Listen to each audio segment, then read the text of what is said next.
जब अल्लाह तबारक तआला ने इनकी माफी का ऐलान कर दिया तो फिर अब कौन होते हैं जो उन मामलात को डिस्कस करके सहाबा पर एतराज करते हैं, हजरत अबू बकर सिद्दीक रज़ियल्लाहु तआला अन्हु की शान घटाने की कोशिश करते हैं, सैयदना फारूक आज़म रज़ियल्लाहु तआला अन्हु की शान घटाते हैं, सैयदना उस्मान गनी की शान घटाते हैं और ये चाहते हैं कि मौला अली की शान बढ़े। तो मौला अली रज़ियल्लाहु तआला अन्हु को आप लोगों के झूठी बातें की जरूरत नहीं है कि आप झूठ बोलकर धोखा देकर लोगों को आप मौला अली की शान बढ़ाएं। मौला अली को अल्लाह तबारक तआला ने इतनी शान अता फरमा दी है कि अब उनको आपके झूठ की जरूरत नहीं है। मौला अली आपके झूठों के क्या कहते हैं हाजतमंद नहीं है कि आप झूठ बोलेंगे, आप कौम को धोखा देंगे, आप बाकी सहाबा की गुस्ताखी करेंगे, फिर ही मौला अली की शान बढ़ेगी। मौला अली की शान बहुत बुलंद वाला है, लेकिन अपनी तरफ से मन गढ़ंत झूठी सही रवायात बयान करके सैयदना सिद्दीक अकबर की शान पर हमला न करो, फारूक आज़म की शान पर हमला न करो, उस्मान गनी की शान पर हमला न करो।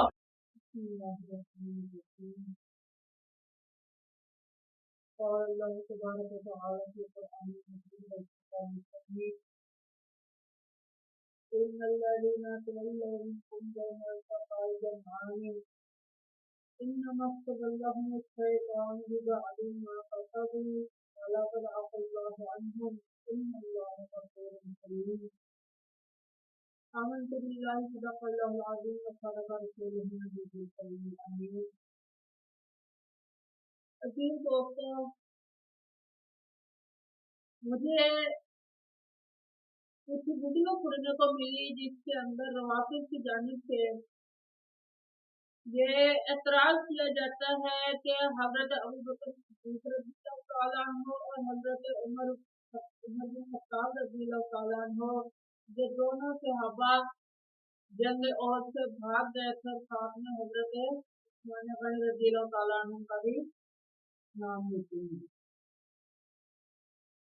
تو دیکھیے، پہلی بات تو یہ ہے کہ اگر کچھ ایسا معاملہ ہوا بھی ہے تو اللہ تبارک تعالی نے جب ان کی معافی کا اعلان فرما دیا پھر اس کے بعد ان معاملات کو ڈسکس کرنا بالکل بھی مناسب نہیں ہے، ان کو اب ڈسکس کرنے کی ضرورت نہیں ہے۔ جو معاملہ ہوا اللہ تبارک تعالی نے اس کی معافی کا اعلان فرما دیا، لیکن میں اس کے حوالہ سے انشاءاللہ تبارک تعالیٰ آپ کے سامنے سیروں کی کتابوں کی حوالہ پیش کروں گا کہ یہ جو بات کرتے ہیں اس میں کتنی سچائی ہے۔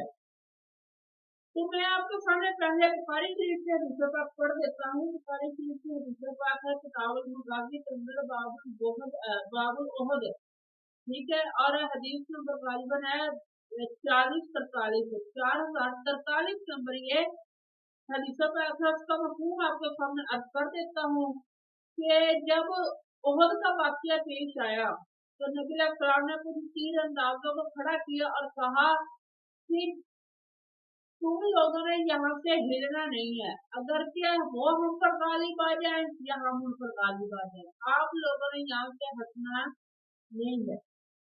لیکن جب صحابہ ان پر غالب آ گئے اور پھر انہوں نے دیکھا کہ اب بھاگ رہے ہیں کافر، تو صحابہ ان کے پیچھے آئے، جن کا نبی علیہ السلام نے فرمایا تھا کہ تم نے یہاں سے نہیں ہلنا، وہ پیچھے آ گئے، جس کی وجہ سے سارا معاملہ ہوا۔ پھر حضرت ابو سفیان رضی اللہ تعالیٰ عنہ، کیونکہ آپ اس وقت ایمان نہیں قبول کیا تھا، آپ نے اسلام نہیں قبول کیا تھا، آپ نے یہ کہا کہ کیا نبی علیہ السلام حضرت محمد مصطفیٰ صلی اللہ علیہ وسلم قابل آپ شہید ہو گئے ہیں؟ تو سرکار نے فرمایا اس کا کوئی جواب نہ دے۔ پھر کہا کہ کیا ابو قحافہ کا بیٹا ابو بکر وہ قتل ہو گیا ہے؟ تو سرکار نے فرمایا کوئی جواب نہ دے۔ پھر جب انہوں نے بات کی کیا خطاب کا بیٹا عمر قتل ہو گیا ہے؟ تو پھر حضرت عمر بن خطاب رضی اللہ تعالیٰ عنہ آپ اپنے آپ سے باہر ہو گئے اور آپ نے کہا کہ اے اللہ کے دشمن، ہم تینوں ٹھیک ہے، ہم تینوں ٹھیک ہے۔ تو ان کی یہ بات کرنا، یہ بات حضرت ابو سفیان رضی اللہ تعالیٰ عنہ نے میدان احد میں کی، اور हजरत उमर बिन खत्ताब ने जवाब दिया और साथ में ये कहा कि अबू बकर भी ठीक है और रसूलुल्लाह भी ठीक है। ये इस बात की वाक़ई दलील है कि हजरत उमर बिन खत्ताब रज़ियल्लाहु ताला अन्हु वहां से भागे नहीं थे। अगर आप फरार हो गए थे, भाग गए थे, तो फिर हजरत अबू सुफियान को जवाब किसने दिया? तो हजरत उमर का जवाब देना ही इस बात पर दलील है कि सैयदना फारूक आज़म रज़ियल्लाहु ताला अन्हु उस जगह पर मौजूद थे। लेकिन मैं आपके सामने शिया की किताबें पेश करता हूँ। पहली किताब है बिहारुल अनवार, जिल्द 20 सफ़ा 136 है, और यही बारह शरह नहजुल बलागा इब्ने हदीद की 15वीं जिल्द का सफ़ा नंबर 12 पर भी मौजूद है। वो इबारत क्या है? वो कानतुल इसाबतुल्लती तस्कुतु मअ रसूलिल्लाहि सल्लल्लाहु अलैहि वसल्लम अरबाता अशरा रजुलन, कि जब ओहद के वक्त परेशानी बढ़ी तो नबी अलैहिस्सलाम के साथ 14 बंदे जो थे, 14 मर्द साबित कदम रहे। राजुलन सबअतुन मिनल मुहाजिरीन व सबअतुन मिनल अंसार, उनमें 7 सहाबा मुहाजिरीन में से थे और 7 अंसार में से थे। तो अम्मल मुहाजिरून, जो मुहाजिर सहाबा थे, उनमें कौन था? अली रज़ियल्लाहु ताला अन्हु। पहला नाम जो है वो हजरत अली मुर्तज़ा शेर खुदा रज़ियल्लाहु ताला अन्हु का है, और दूसरा नाम जो है वो हजरत अबू बकर सिद्दीक रज़ियल्लाहु ताला अन्हु का है। तीसरा नाम हजरत अब्दुर्रहमान बिन औफ का है। चौथा नाम हजरत साद बिन अबी वक़ास का है। पांचवा नाम हजरत तलहा बिन उबैदुल्लाह का है। सातवां नाम हजरत अबू बैदा बिन जर्राह का है, और आठवां नाम अगर जो नाम आया है वो है हजरत जुबैर बिन अव्वाम रज़ियल्लाहु ताला अन्हु। ये सारे सहाबा नबी अलैहिस्सलाम के साथ थे, और ये शिया कुतुब के अंदर ये बात मौजूद है, बिहारुल अनवार के अंदर भी और शरह नहजुल बलागा इब्ने हदीद के अंदर भी ये बात मौजूद है। तो यहाँ पर जो नबी अलैहिस्सलाम के साथ खड़े थे उनमें हजरत अबू बकर सिद्दीक का नाम मौजूद है। फिर दूसरी इबारत ये तफसीर मजमुअल बयान शियों की है। इसकी दूसरी चीज के अंदर सूरह आल इमरान की आयत नंबर 155 जो मैंने आपके सामने पढ़ी है, उसी तफसीर के तहत उसी आयत की तफसीर में ये बात लिखी हुई है, लम यबका मअन नबी की सल्लल्लाहु यौम अहुदिन इल्ला सलासता अशरा रजुलन। पीछे जो थे वो 14 थे, आगे 13 का जिक्र है कि नबी अलैहिस्सलाम के साथ मैदान ओहद में 13 मर्द मौजूद थे।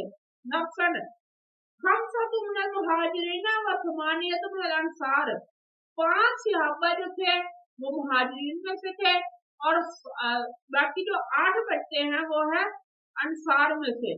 तो फिर वो अम्मल मुहाजिरून, जो मुहाजिर सहाबा थे उनमें कौन कौन थे? वो अली रज़ियल्लाहु ताला अन्हु, हजरत अली रज़ियल्लाहु ताला अन्हु, फिर हजरत अबू बकर सिद्दीक रज़ियल्लाहु ताला अन्हु, फिर हजरत तलहा, फिर हजरत अब्दुर्रहमान बिन औफ, और फिर हजरत साद बिन अबी वक़ास रज़ियल्लाहु ताला अन्हु। तो यहाँ पर भी शिया की 3 किताबों को मैंने आपके सामने हवाला जात पेश किए हैं कि हजरत अबू बकर सिद्दीक रज़ियल्लाहु ताला अन्हु मैदान ओहद से नहीं भागे, और बुखारी शरीफ की बात आपके सामने पेश की है कि जिसपे ये मौजूद है कि हजरत उमर बिन खत्ताब रज़ियल्लाहु ताला अन्हु भी नहीं भागे।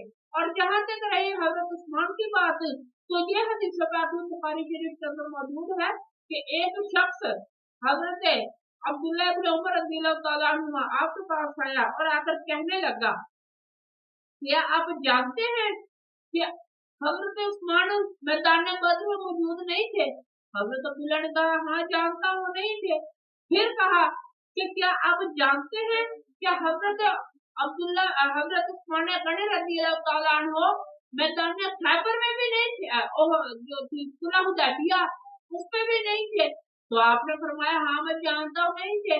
फिर कहा कि क्या आप जानते हैं कि ये गज़वा ओहद में भाग गए थे, साइड पे हो गए थे? तो आपने कहा, हाँ मुझे पता है साइड पर हो गए थे। तो फिर कहा कि इसके बारे में आपका क्या ख्याल है? तो हजरत अब्दुल्लाह इब्न उमर रज़ियल्लाहु ताला अन्हुमा आपने ये जवाब दिया कि सुनो, हजरत उस्मान गनी रज़ियल्लाहु ताला अन्हु बद्र के मैदान में नबी के कहने पर पीछे रुके, और सुलह हुदैबिया के मौका पर नबी के कहने पर वो मक्के गए। और जहां तक रही बात है जंग ओहद की, तो उनकी माफी का ऐलान अल्लाह तबारक तआला ने कर दिया है। तो जब अल्लाह तबारक तआला ने इनकी माफी का ऐलान कर दिया, तो फिर अब कौन होते हैं जो उन मामलात को डिस्कस करके सहाबा पर एतराज करते हैं, हजरत अबू बकर सिद्दीक रज़ियल्लाहु तआला अन्हु की शान घटाने की कोशिश करते हैं, सैयदना फारूक आज़म रज़ियल्लाहु तआला अन्हु की शान घटाते हैं, सैयदना उस्मान गनी की शान घटाते हैं, और ये चाहते हैं कि मौला अली की शान बढ़े। तो मौला अली रज़ियल्लाहु तआला अन्हु को आप लोगों के झूठी बातों की जरूरत नहीं है कि आप झूठ बोलकर धोखा देकर लोगों को आप मौला अली की शान बढ़ाएं। मौला अली को अल्लाह तबारक तआला ने इतनी शान अता फरमा दी है कि अब उनको आपके झूठ की जरूरत है नहीं है। मौला अली आपके झूठों के क्या कहते हैं हाजतमंद नहीं है कि आप झूठ बोलेंगे, आप कौम को धोखा देंगे, आप बाकी सहाबा की गुस्ताखी करेंगे, फिर ही मौला अली की शान बढ़ेगी। मौला अली की शान बहुत बुलंद वाला है, लेकिन अपनी तरफ से मन गढ़ंत झूठी सही रवायात बयान करके सैयदना सिद्दीक़ अकबर की शान पर हमला न करो, फारूक आज़म की शान पर हमला न करो, उस्मान गनी की शान पर हमला न करो, वरना फिर वही बात जो मुनाकिब अली अबी तालिब मैंने आपका सामने पिछली क्लिप में हवाला पेश किया था। तो मौला अली फरमाते हैं जो इन तीनों को मुझसे कम करे और मुझे इनसे बढ़ाए वो है ही लानती। तो लानती वाला काम न करे, इंसानों वाला काम करे। मुशाहिद सहाबा को और इन मामलात को डिस्कस करने की इजाजत नहीं है, लिहाजा आप ही इनसे डिस्कस करके इस्लाम के अंदर इंतजार न चलाएं, इस्लाम ना फैलाएं। इस्लाम पहले ही बहुत ही मुश्किलों में गिरा हुआ है, आप मुझे इस्लाम ना करें। दुआ अल्लाह कम्युनिटी और अमल करने की तौफीक अता फरमाए।